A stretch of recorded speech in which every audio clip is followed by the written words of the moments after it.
the Bible. And he found in Daniel 12:4, where we are told about the time of the end, many shall run to and fro, knowledge shall be increased. He understood it to be that we're getting to that point.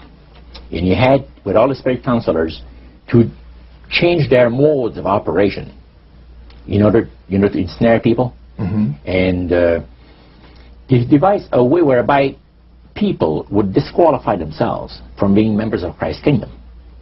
And he was just very candid about this. Oh, yeah. Telling you and the rest of the group, 60 or 70 people there, the plans that close to 100 people. Lucifer had revealed to him. And by the time the council came to a close, they had 3 major policies that were going to be followed. First, they were to see to it that humans would be made to believe that Satan and his angels do not really exist. Because see, up to that time, you could walk down a street of Paris and you would have signs that would say, well, you have a soothsayer or, or a fortune teller of some type, and if you want to put a curse on someone, you could go and see this other old lady over there, the old witch, that's the way it goes. But now it had to change. Lucifer says, we have to make sure that people, humans, get to believe that Satan and his angels do not really exist. Roger, that's interesting because a recent research study report that I read indicated that in a national survey, I believe it's over 75% of people do not really believe in a real tangible devil. But there is one. Oh, yeah.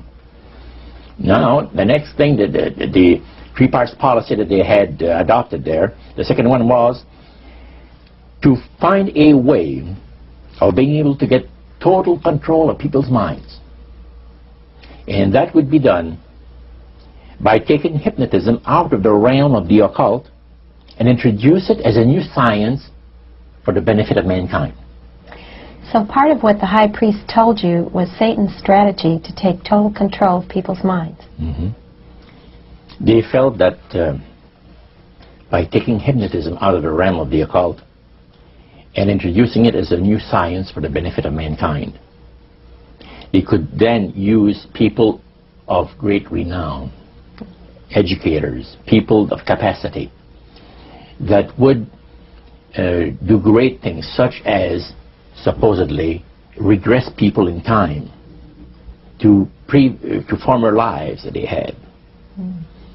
And of course, after the session is over, the person would not know a thing about ancient history, and the person that she or he has talked about performing, certain deeds, we'll say 3,000 or 4,000 years ago.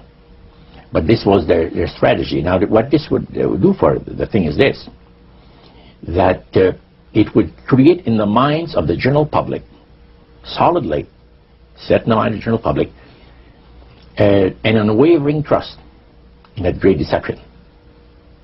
In other words, people could, they would believe it. This person was hypnotized, was regressing time to, former lives, and did this and did that, and no deception. Maybe Alexander the Great, we'll say, and some of the generals and people like that. And the person, after the session is over, comes out of hypnotism, and he or she doesn't know what she's talking about. So now this would be a way of de-Christianizing the Western world through the avenue of mysticism. Now the time came when Lucifer decided that he had to choose a person to initiate this thing. And Franz Mesmer, which was an Austrian physician, was chosen. Because the priest told you all of this? Oh, yeah. Okay. Because he was most capable. Mesmer originated a theory called animal magnetism, later on named mesmerism. Mesmer was led by the spirits to believe, this is what the priest said, was led by the spirits to believe that certain persons have a magnetic influence within themselves, so to speak, that would cause them to have great power over other persons, even to the point of placing them into a trance.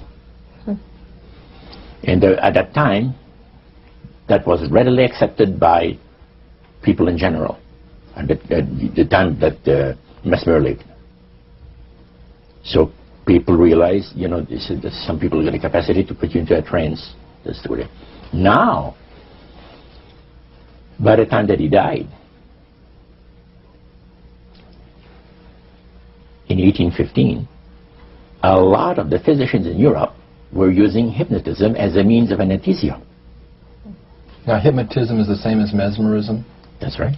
Okay. So mesmerism that's been developed to a higher degree of refinement. And the priest went on saying that the plan of Satan to deceive the human family this way, he says, is the most intriguing thing to his mind.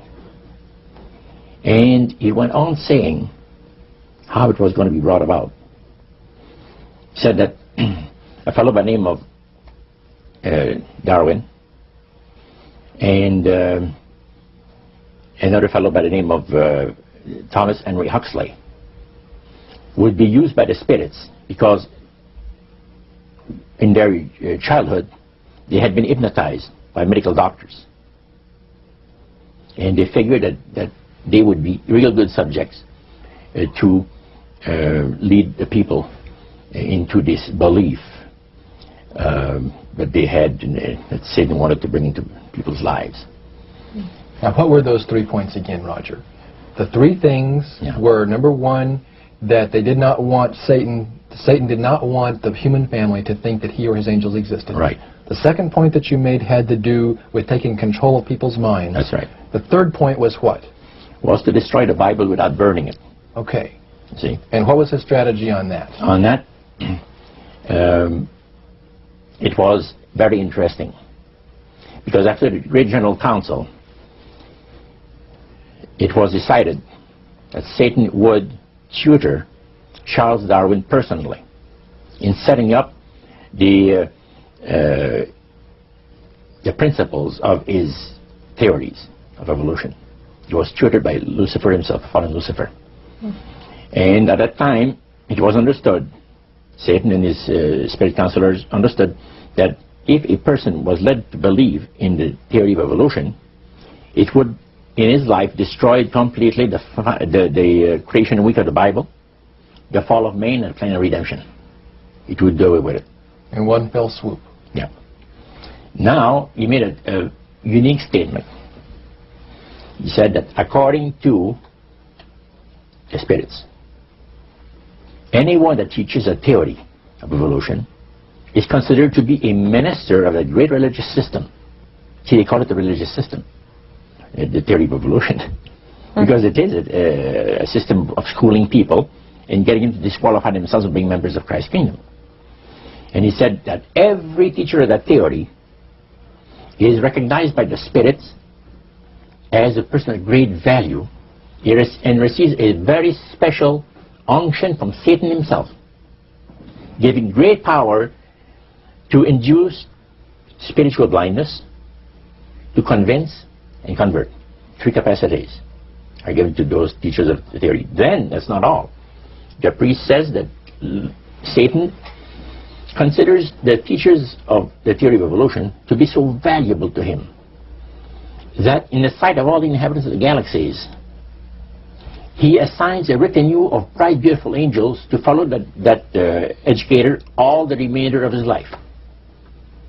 And that in the sight of the inhabitants of the galaxies is the greatest honor that he can bestow upon his workers, upon mankind, and to, until the controversy is finished. That was quite enlightening. Now, the high priest was talking just sort of like a preacher would talk up front. Was he enthusiastic? Did he seem like he had bought into this and was excited about it? Oh yeah, he believed it 100%, no question about it, so everything. Why would he be so excited about spirits trying to deceive human beings? Because obviously out of this council of the 1700s, deception was a major part of the strategy. Why? Well, he says it's deception. It's like politics. You believe in one candidate, the other person believes in the other candidate, they're fighting to